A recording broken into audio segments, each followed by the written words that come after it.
Tapos na ang halalan, pero hindi pa natitigil ang usapan. Sa likod ng bawat boto, may mga tanong na bumabagabag, gaya ng mga katanungan na ito, maayos nga ba ang trabaho ng COMELEC? O may mga sablay na hindi dapat palampasin?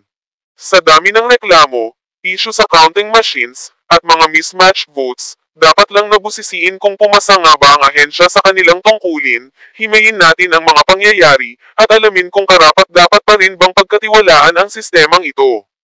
Matapos ang halalan, malinaw na kung sino ang mga nanalo at natalo.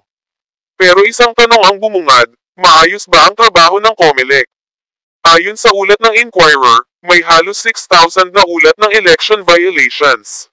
Sa mga ito, 1,600 ang na-verify, at kalahati nito ay may kinalaman sa automated counting machines at may mahigit 800 na kaso.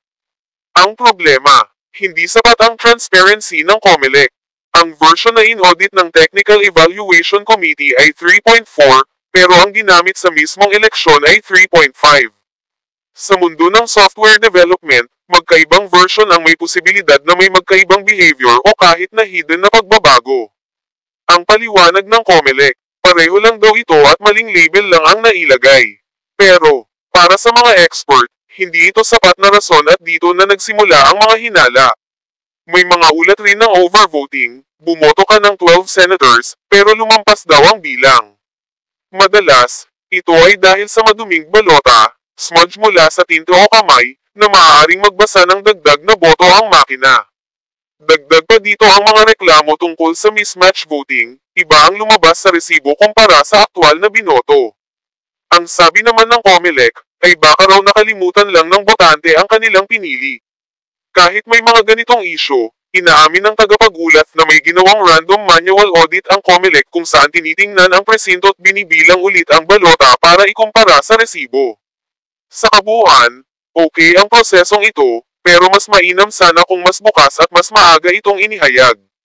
May 311 counting machines din ang nasira at kailangang palitan. Sa dami ng kabuuang makina, maliit na porsyento ito, kaya maituturing na marginal ang epekto. Pero hindi pa rin dapat baliwalain.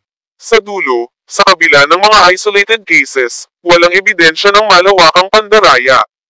Patunay nito ang landslide victory ng kampo ni Duterte sa overseas voting, kung saan mismong mga OFW ang nagreklamo pero nanalo pa rin ang administrasyon. Pero sa isyu ng automated election system audit, dito pumalpak ang COMELEC, at dahil dito, bigo silang maipakita ang tunay na transparency. Kaya't para sa tagapag-ulat, bagsak ang COMELEC sa aspetong ito. Kung kayo ang tatanungin, anong grado ang ibibigay ninyo sa COMELEC, pumasa ba sila sa mata ng bayan, o dapat na bang baguhin ang sistema?